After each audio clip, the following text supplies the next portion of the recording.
A Câmara Municipal de Macaé está sempre conectada com o que mais importa, você. Aqui debatemos educação, saúde, segurança e muito mais. E tudo está ao seu alcance. Siga a Câmara nas redes sociais. Assista a sessões, entrevistas, projetos e votações. E participe das decisões que ajudam a construir o futuro da cidade. Câmara Municipal de Macaé, sempre conectada com você.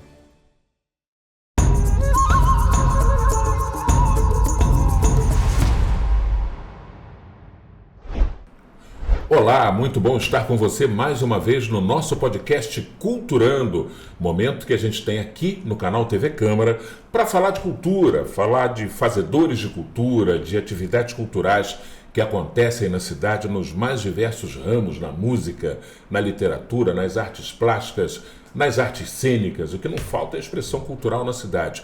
Hoje, nesta edição aqui, o Culturando está recebendo uma pessoa que tem essas múltiplas facetas. Quando a gente fala de música, quando a gente fala de literatura, quando a gente fala da interpretação. Mariúcha Correia, professora Mariúcha Correia, que olha, faz de tudo um pouco, hein? Até cantar, canta, eu já vi cantando e canta bem. Mariúcha, prazer te receber aqui no Culturando. Prazer é meu, agradeço o convite. É muito bom estar aqui com essa representatividade macaense, né? Eu sempre, nos lugares que eu estou, eu faço questão, aliás, de dizer que eu sou macaense, filha de macaense, neta de macaense e mãe de macaense. Macaense também. raiz. Isso aí. Macaense raiz. No começo aqui eu falei dessas múltiplas expressões que você apresenta, escrevendo, interpretando, cantando. Você é professora também, né? Você se considera mais o quê? É uma pergunta difícil. Eu acho que eu me considero múltipla mesmo, como você disse. Que dá para atuar assim na arte, né, em várias vertentes. Como professora também a gente acaba tendo que improvisar muitas vezes. Mas assim, eu acho que eu me identifico mesmo mais como professora. Eu gosto de atuar como professora e gosto desse retorno, né, que o aluno traz. Isso acaba também fazendo parte do meu processo criativo, essa troca. Qual é a faixa etária das turmas que você atende? Fundamental 2, então eles têm de 12 anos para cima, são adolescentes, pré-adolescentes e adolescentes. Tanto em escola pública como em escola particular? Isso. A mesma faixa etária. Mesma faixa etária. E aí, nessa faixa, não rola a contação de história? Acontece? Então, como eu atuo em uma das escolas como professora de redação, a gente tem muito contato, né, com textos literários, não literários, a questão da intertextualidade também, as reflexões que nós fazemos, e isso acaba trazendo essa troca saudável a partir também do pensamento crítico do aluno, a partir das provocações que são feitas em sala de aula. Eu já atuei também muitos anos com educação infantil, e aí sim, né, a contação de história vem aí com força, trazendo a oralidade, né, todo o conhecimento que vem antes até da escrita, tão importante para formar a criança.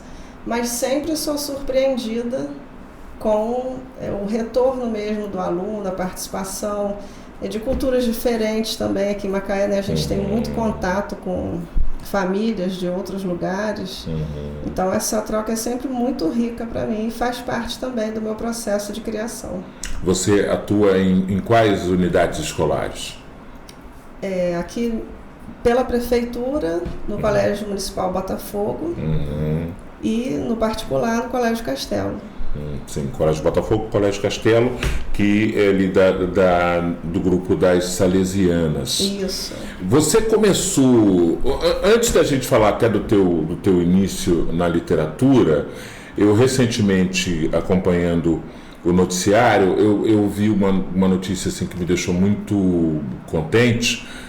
Ano passado eu pude entrevistar a professora Ivânia Ribeiro e ela com muita alegria falou da reativação da Academia Macaense de Letras. Né? Ela conversou com a gente aqui mesmo no Culturando. E agora recentemente eu vi, acompanhando o noticiário, vi que você era uma das mais novas integrantes da Academia Macaense de Letras, numa cerimônia muito bonita da qual você participou. Queria que você falasse um pouco desse momento e também do que significa a Academia Macaense de Letras para os fazedores de cultura, para a cultura de Macaé de um modo geral. Sim, a reativação, né, da Academia Macaense de Letras vem em comemoração ao centenário do Tonito, né, o professor Antônio Álvares Parada, que se estivesse vivo esse ano faria 100 anos, e ele foi o fundador da academia, que ficou inativa durante um bom tempo. E aí Vânia Ribeiro, né, maravilhosa, nossa mestra, ela veio com essa proposta de reativar justamente para voltar a fomentar, porque Macaé tem uma produção literária muito grande, muito ativa. A gente tem vários nomes assim excelentes, com projeção nacional, internacional, com referências aí no Brasil mesmo, em roteiro, em produções literárias. Então a gente abriu um edital para que essas pessoas que já têm produção, né, já escrevem, enfim, né, conseguiram publicar seus livros, se inscrevessem a partir desse edital, e aí a gente fez uma seleção para ocupar 40 cadeiras. Certo. Inicialmente somos 36 associados e alguns benfeitores, e esses associados vão poder, na próxima etapa, concorrer, que a gente já está nessa fase aí, a uma das 40 cadeiras dos patronos originais. Nós vamos, né, ocupar as cadeiras que já foram ocupadas um dia por nomes que a gente vê hoje nas ruas. Júlio Olivier, ou de escola, né, como Luiz Ride, o próprio Tonito, né? Benedito Lacerda, né? E aí, a Academia Macaense de Letras, ela está funcionando nas dependências da Lira dos Conspiradores, não é isso? Exatamente, um local também de resistência, né? Uma banda centenária, importante para a cidade. E muitos dos patronos da academia também eram participantes da Lira, né? Exatamente. A nossa ideia, inclusive, é ampliar essa associação para a academia para outras vertentes da arte. Porque a gente também tem nomes importantes na ilustração, artes plásticas, no teatro, no cinema. Não deixar restrito só àqueles que tinham a produção das letras. Exatamente. Mas ir além, como a Academia Brasileira de Letras flexibilizou recentemente, né? Exatamente. Digamos assim, um prêmio, não é um prêmio, mas vamos dizer assim, um prêmio pelo conjunto da obra. Isso, um reconhecimento. Da contribuição, mesmo. A palavra é essa, reconhecimento. Porque é um outro tipo de leitura, né, da produção, mas quando um artista produz um quadro, por exemplo, a gente, como consumidor de arte, a gente vai ter o nosso olhar, né, a nossa leitura daquela obra. Muita gente não entendeu, né, quando a Academia Brasileira de Letras franqueou a entrada do Gilberto Gil, e aí eu fiquei pensando, gente, mas quem tem uma produção... Como é que não conseguem ver o tamanho da produção literária de Gilberto Gil? Com certeza. Com a poesia musicada. Exatamente. Aquilo é literatura o tempo todo. Literatura pura, um grande compositor. Pura. Eu estou para dizer para você que ele é muito mais digno de estar ali que o José Sarney, ex-presidente da República, que só escreveu um livro. Com certeza. O sujeito só escreveu um livro e entrou para a Academia Brasileira de Letras. O Gilberto Gil tem 50 anos de carreira de poesia musicada e teve gente que torceu o nariz. Infelizmente, né? É tudo muito doido, né? Mas vamos falar de você e da sua produção literária. Certo. Você começa a produzir quando? Quando é que você dá os primeiros rabiscos? Então, eu tenho uma filha, Cecília, que hoje está com 18 anos, também artista, musicista, filha também de músico macaense. E a gente sempre assim trocou muito quando ela era pequenininha, até desde a barriga mesmo. Eu já contava história para ela, cantava, né? A gente tinha essa vivência em casa. E o hábito de ler ou inventar histórias antes dela dormir, toda noite. E aí um dia a gente escreveu uma história, né? Inventamos, né, oralmente uma história, Joana e Joaninha. Uma ficçãozinha. Isso, e ela falou, mamãe, você precisa escrever essa história, a gente pode virar um livro. E aí quando ela me falou isso, eu pensei, gente, por que eu nunca pensei nisso antes? E aí nasceu o primeiro livro infantil, Joana e Joaninha, A gente publicou, vendemos mais de 500 exemplares aqui em Macaé, na região. Inclusive uma escola de São Sebastião do Alto também adotou. E aí lançamos na FLIM durante a festa literária, né, de Santa Maria Madalena, que foi onde a gente começou tudo. E desde então eu não parei mais de escrever. Aí surgiram concursos literários, eu fui me inscrevendo, motivada, assim, incentivada por alguns amigos que já conheciam que eu escrevia, até de poesia mesmo, porque eu já escrevia na infância também, esqueci de falar isso, mas era algo que tinha ficado no esquecimento. E com o nascimento dela, parece que isso voltou, assim, essa necessidade de criar. E ela veio com a ideia de registrar o que a gente criava. Você foi aquela jovem, adolescente ou pré-adolescente, por exemplo, que escrevia diário? Escrevia muita poesia. Diário não, escrevia poesia. A primeira poesia que eu escrevi, que eu participei, na verdade, de um concurso, eu tinha 7 anos num concurso que o município fez entre as escolas. E eu fiquei em segundo lugar. O festival foi ali na Praça Washington Luiz. No Rio também, quando eu morei no Rio, na escola que eu estudei, no Colégio Paulo VI também, fui contemplado no concurso literário. Mas eu nunca tinha imaginado assim me tornar uma escritora profissional. Isso veio mesmo brincando com a minha filha, assim, e a fala dela que me marcou muito. Por que a gente não fazia, né, nossas histórias virarem livros, por que a gente não escrevia? Ela nem sabia escrever ainda. Por isso que a gente brincava de inventar histórias contando mesmo, né, uma para outra, cada um ia criando um pedacinho. E aí você resolveu registrar. Isso, e aí eu resolvi participar de outros concursos até para me testar. Foi quando nasceu o primeiro livro profissional mesmo, assim, né, por uma repercussão maior, que foi a minha Reza Infame. Ele é versão bilíngue, foi pela Biblioteca Nacional. E eu fui uma das 16 contempladas do Brasil. Ele tem uma versão bilíngue português e espanhol, não é espanhol, isso? Foi editado pelo selo Flip, que é uma festa literária importante, né, no âmbito nacional, até internacional mesmo. Essa foi a sua primeira produção? A primeira produção. Ele é o quê? Um livro de contos, de crônicas, de poesias? De poesias. De poesias. De poesias, para adultos. Tá. Tem algum texto que você considere assim que é o carro-chefe ou todos eles vêm meio que se complementando, se encadeando? Tem um aqui que eu falo sobre Macaé, que eu chamo de identidade, que eu gosto bastante, porque ele conta um pouco a história do nosso município. Vamos conferir um pedacinho, né?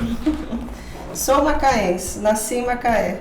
Com orgulho pertenço a este lugar que surgiu da plantação do café. Antes lugarejo, cenário de jesuítas, negros valentes e grandes indígenas. Hoje, mais que cidade, é orgulho nacional. O petróleo e o pré-sal a tornaram capital.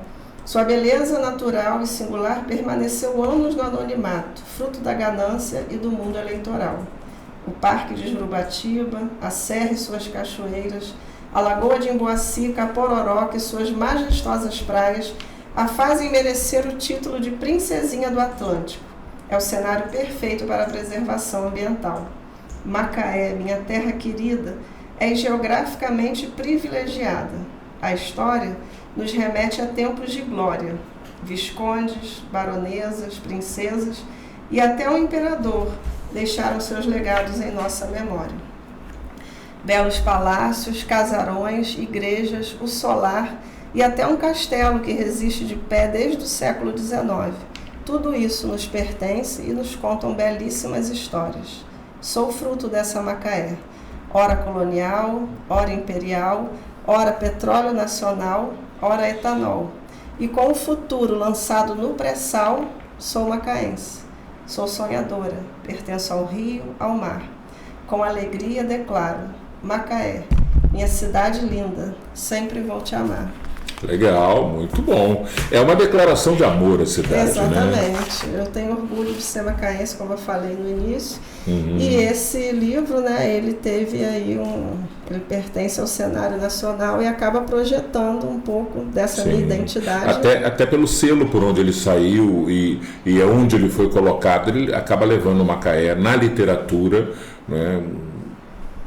depois de também muita gente boa como Ricardo Meirelles, como escritores fantásticos que nós já tivemos aqui, vem você agora, né, mais recentemente, mais contemporânea, e continua levando o nome de Macaé para frente. Com certeza. E recentemente eu ganhei um prêmio internacional na área da poesia, né, na categoria Melhor Poetisa, prêmios melhores do biênio na senadoria do Congresso de Cultura Latina. E aí eu fui, né, a contemplada na categoria Melhor Poetisa. Concorrendo com gente do Brasil todo, né? Não, na verdade da América Latina, daí eles fazem um recorte por país. Por país e por estado. E a minha senadoria foi do estado do Rio de Janeiro. Certo. Bom, você tem esse outro livro também, que é A Floresta Desencantada. Floresta Desencantada. Ele tem uma ilustração bacana, né? Tem. Foi editado pela editora África Africanidades, aqui de Quissamã, da Nájila. E ele é um livro, assim, muito especial, porque ele é infanto-juvenil, né? É um conto que conta um pouco da desilusão que as florestas estão tendo com a humanidade. E essa desilusão começa a ganhar outros contornos a partir do encontro que uma das árvores tem, o velho jacarandá, com o pequeno Sebastião, uma criança em torno aí de 8 anos. E a partir desse encontro que começa toda a narrativa aí, que vem falar um pouco dessa conexão que a gente tem com a natureza. Bom, você escreve infantil, começou com a sua filha, com a pequena Cecília, hoje você tem um outro livro infantil, você tem um livro para adultos bilíngue, você participou de diversas coletâneas, né, de livros que foram escritos por vários autores, cada um ocupando uma página ou 2 páginas, enfim. Mas para você o que é mais fácil escrever? Cotidiano, crônica, infantil? Você gosta mais do realismo? Você gosta mais do lúdico? O que é que te chama mais na literatura? Então, eu gosto bastante do lúdico, e os meus textos, até quando são contos, né, infantis, eles carregam muita poesia.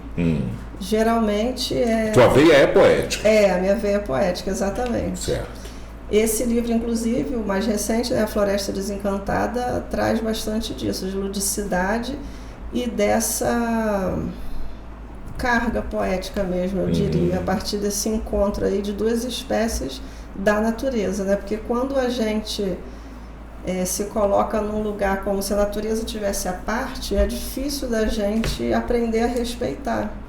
Quando a gente se reconhece como natureza, a gente se vê como parte do todo e como parte desse cuidado que a gente tem até para se preservar também. Certo. Esse é um dos ensinamentos que o velho jacarandá passa para o pequeno Sebastião, que foi inspirado no Sebastião Salgado, que deixou a gente recentemente, né? O fotógrafo que junto com a esposa plantou mais de 3 milhões de árvores, né? Que hoje está dentro do Instituto Terra, né? Lá em Minas Gerais. Eu achei até interessante que, com a morte dele, a esposa, né, eles fizeram uma cerimônia de cremação e usaram as cinzas para adubar uma nova árvore que eles plantaram no centro do Instituto, um pé de peroba.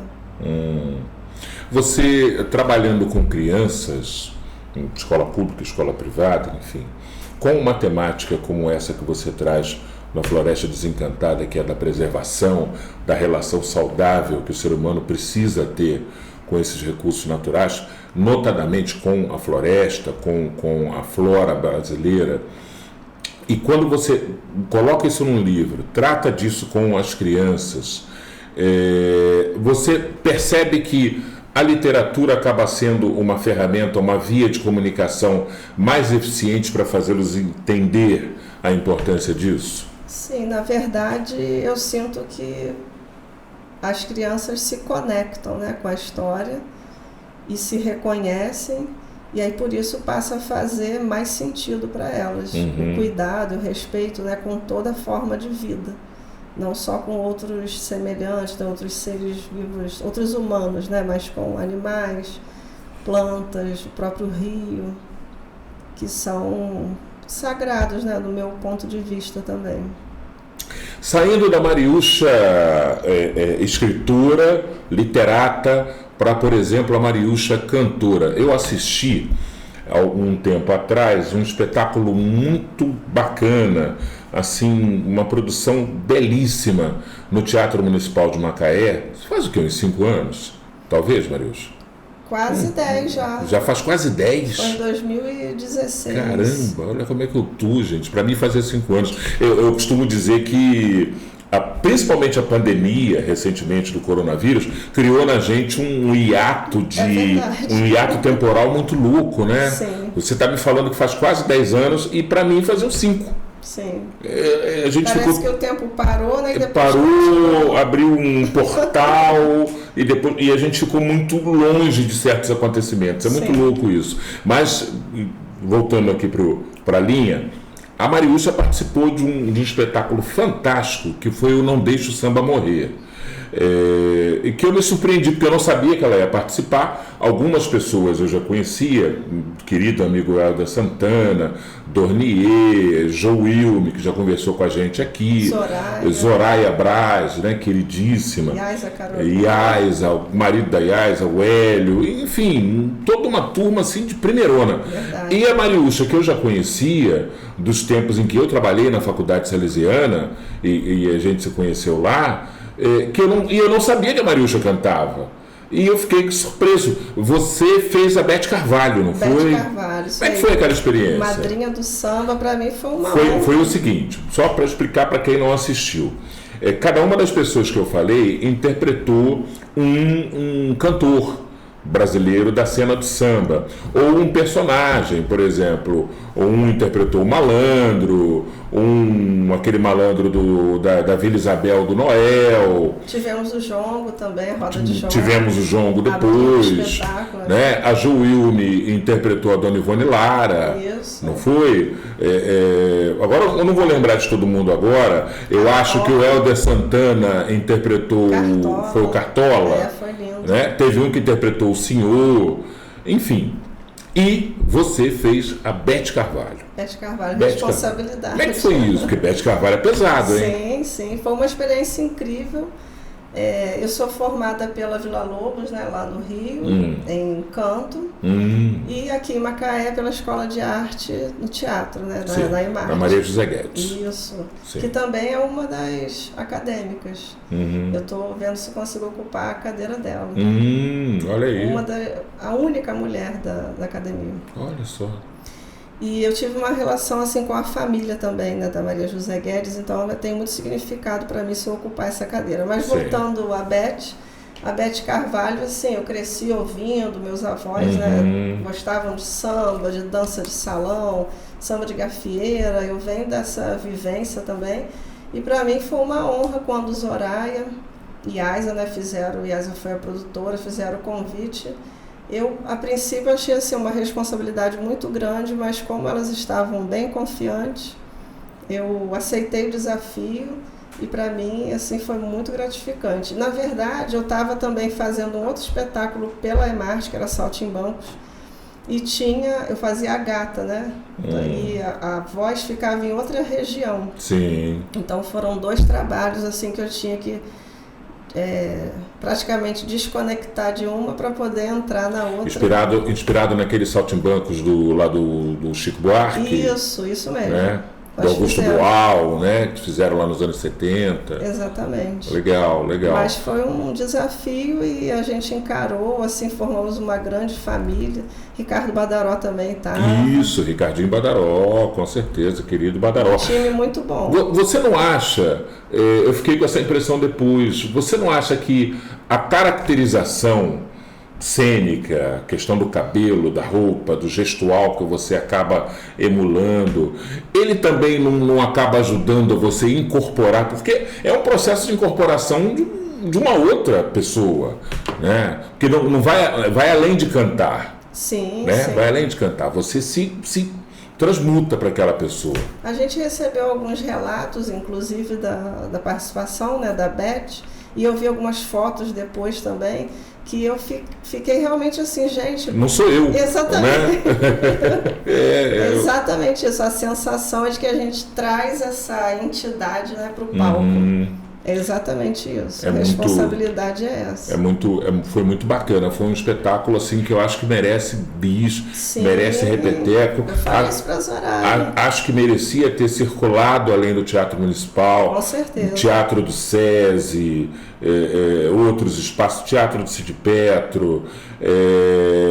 E aí é onde eu aproveito para mais uma vez lamentar de nós não termos também um cineclube, porque também seria um outro espaço onde um espetáculo como aquele poderia até ficar em cartaz por um tempo maior. Sim, merecia. Enfim, porque merecia realmente.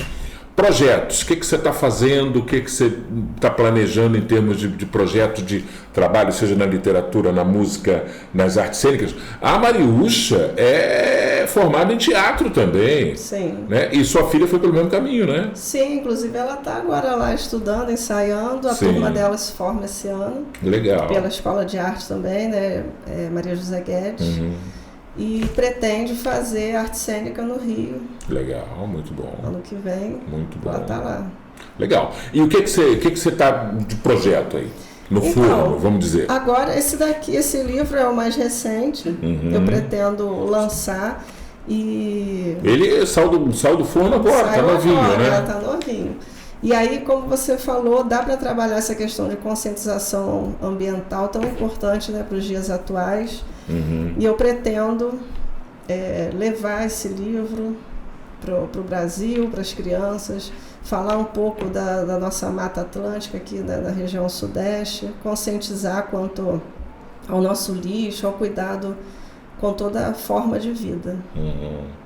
Você acha que o caminho é conscientizar a partir da expressão artística? Exatamente. Literatura, teatro, contação de história, música. Sensibilizar, né, a plateia, esse público, né, que está aberto ali a consumir aquela arte, dentro dessas vertentes que você falou, e aí a partir disso a gente trazer alguma reflexão e algum retorno positivo.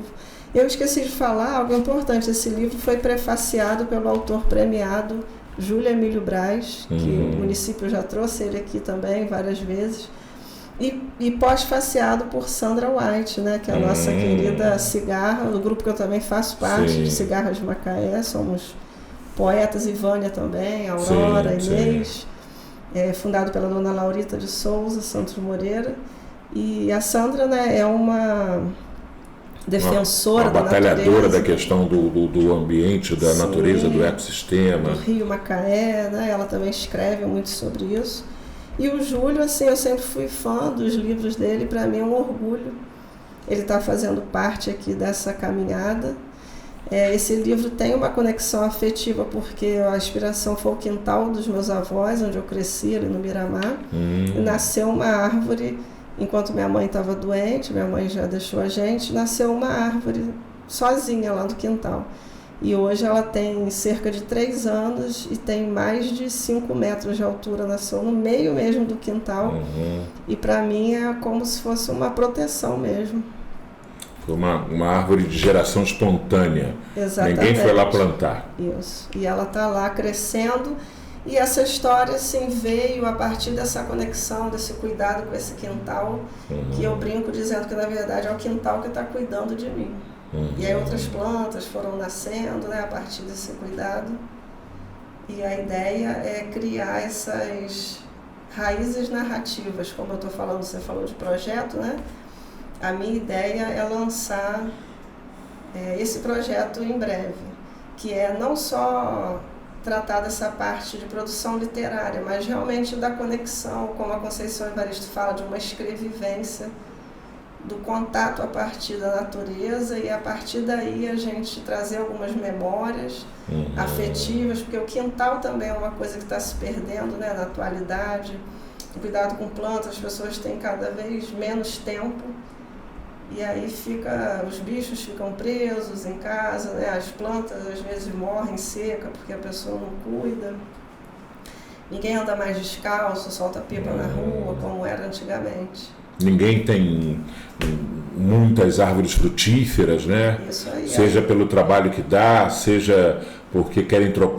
Na verdade, eu acho que trocaram um modelo de convivência no espaço doméstico, né? Sim. As pessoas querem hoje uma piscina, uma área gourmet, então eles pegam ali aquele quintal grande, tomba aquilo tudo, bota piso frio, mete uma piscina, uma área gourmet, uma churrasqueira. As pessoas querem essa praticidade do lazer em detrimento desse contato com o natural, né? Sim. Eu acho que isso é um pouco geracional, é um pouco do momento do mundo, né? Você não acha? Sim, é muito corrido, né? Assim, pai e mãe também trabalhando fora, né? E a gente pode analisar por vários ângulos, né? Esse novo formato de viver, que a gente está sempre correndo, não tem tempo, árvore, por exemplo, cai folha, né? As pessoas não querem, não tem tempo de ficar varrendo, a própria sujeira.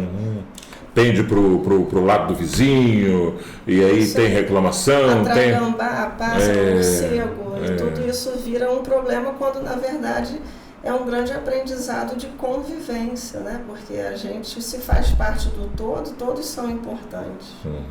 É verdade. Marilson, eu quero agradecer muito a tua disposição de estar aqui. A gente tentou combinar algumas vezes, mas esse corre-corre louco, né? De um lado, do outro, de um e de outro. Sim. Mas hoje a gente pôde bater esse papo legal e conhecer um pouco mais de você, da tua produção cultural e artística, do teu pensamento acima de tudo e daquilo que você ainda pretende fazer. Nas tuas redes sociais, você divulga todo o teu trabalho, principalmente os teus livros, a tua produção literária também? Sim, eu tenho um canal também no YouTube de contação de histórias. Como é que é o nome? Literatura sobre Rodas. Literatura sobre Rodas, no YouTube. Isso. Que a ideia é justamente levar a literatura até as pessoas, seja através da internet, da contação de história, do livro físico, do livro digital, porque a gente tem uma questão aqui em Macaé também importante de pontuar. A nossa única biblioteca municipal está fechada, né? Acho que está sendo reformada agora, que é a Biblioteca Atélio Barreto. Isso. E a única que eu tenho a memória também de ter conhecido da infância, a única biblioteca pública. Nós temos uma biblioteca pública também em Glicério, que é Henriqueta Marotti, que é uma biblioteca também pequena. E temos no Sana. E tínhamos um núcleozinho, uma pequena biblioteca que foi uma homenagem à querida professora Priscila Poiares, lá no Parque Aeroporto. Eu tive até a satisfação de estar lá na inauguração, de ter feito a cerimônia de inauguração. A Priscila, que era uma professora do Colégio Castelo, que tragicamente num acidente de carro nos deixou, e deu nome a uma pequena biblioteca ali no Parque Aeroporto, ali anexo à praça principal do Parque Aeroporto. Mas concordo com você, numa cidade do tamanho de Macaé são pouquíssimas as bibliotecas. Também, né? As livrarias sucumbiram diante não foi nem dos sebos, porque se dissesse assim, as grandes livrarias fecharam por causa dos sebos, eu até entenderia, até exultaria, uma vez que o sebo proporciona um livro mais barato do que a livraria. Sim. Mas foi pior, porque os sebos também fecharam. Eu fui ao Rio recentemente, eu fui ao Rio de Janeiro, e toda vez que eu vou ao Rio de Janeiro com algum tempo, eu passo em alguns sebos ali, Rua 7 de Setembro, Rua do Rosário, Lavradio. Fechou, cara. Os sebos fecharam. Rua da Constituição, tinha muito sebo, fecharam. O livro está sendo, um objeto que realmente... Tá. Acharam assim, não, mas o livro está sendo substituído pelo Kindle, pela leitura na plataforma digital. Como é que chama aquilo? No tablet. Não, também não pegou direito. A maioria das pessoas que eu conheço que gostam de ler, não gostam de ler no tablet. Eu prefiro o livro físico. Eu, Silvio, prefiro o livro físico sempre. Também, totalmente. Eu gosto do livro físico. Tentei essa coisa do tablet achando que aquilo, e na verdade é um saco. Essa é que é a verdade. Cansa na vista também. Cansa a vista. Eu acho que o livro físico é mais saboroso. Sim. É mais saboroso. Mas a gente vê as livrarias fechando e, ao mesmo tempo, a gente vê que toda a fonte da busca de informação literária, infelizmente, está sendo feita através do smartphone, e o problema não é a busca da informação ou da formação literária através do smartphone, mas é a fonte, porque quem está abastecendo aquilo ali? Sim. Que produção literária é essa? Que informação é essa? Com certeza. Que fragmento é esse? Em que contexto esse fragmento é colocado? Porque o mesmo fragmento do Maquiavel, por exemplo, dependendo do contexto em que ele é apresentado, ele muda radicalmente. Com certeza. Sabe? Então, e aí quem está buscando, se não tem, né, esse conhecimento, essa referência... Se não tem o todo na mão, porque você precisa ter o todo na mão. Com certeza. Da compreensão do todo, ele vai formar o entendimento dele sobre aquele fragmento. Sim, sim. Então, acho isso muito perigoso, mas ao sinal dos tempos, a gente não tem muito o que fazer, né? Então, a ideia da literatura sobre rodas é realmente tentar levar, especialmente o livro físico, até o leitor, porque os livros chegaram na minha vida na infância através de um livreiro. E aí meu avô comprou a coleção da Cecília Meirelles, por isso que minha filha se chama Cecília, tá? Legal. E eu já me apaixonei ali dos 6, 7 anos de idade por essa autora, pela vida dela, porque o livro tinha também a biografia dela, né?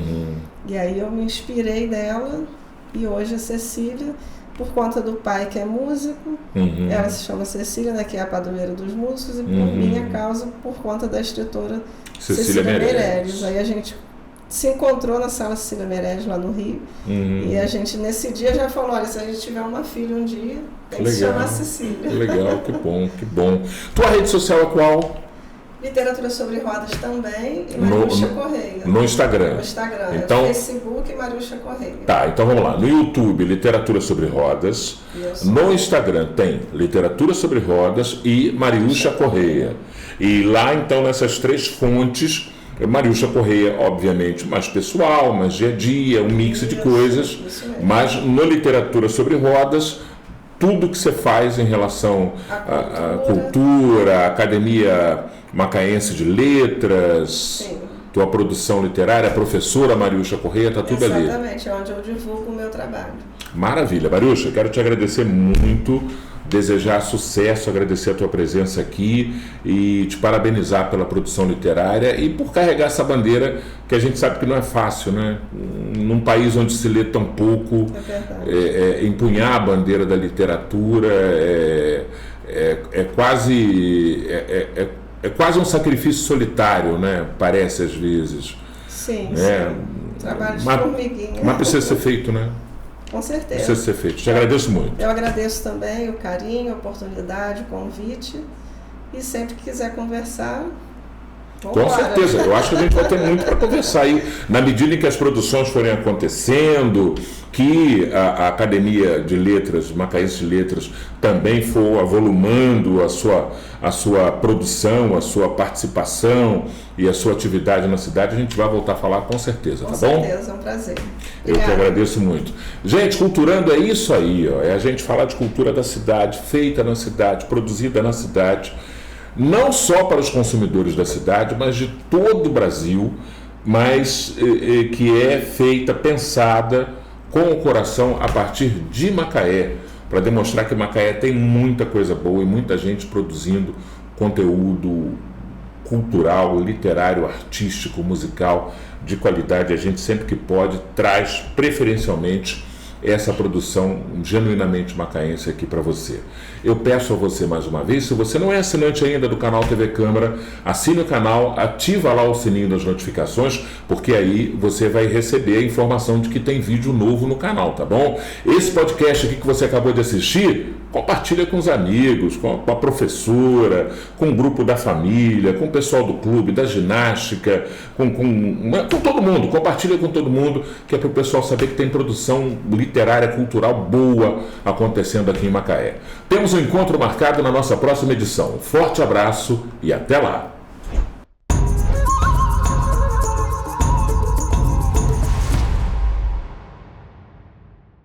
A Câmara Municipal de Macaé está sempre conectada com o que mais importa, você. Aqui debatemos educação, saúde, segurança e muito mais. e tudo está ao seu alcance. Siga a Câmara nas redes sociais, assista a sessões, entrevistas, projetos e votações e participe das decisões que ajudam a construir o futuro da cidade. Câmara Municipal de Macaé, sempre conectada com você.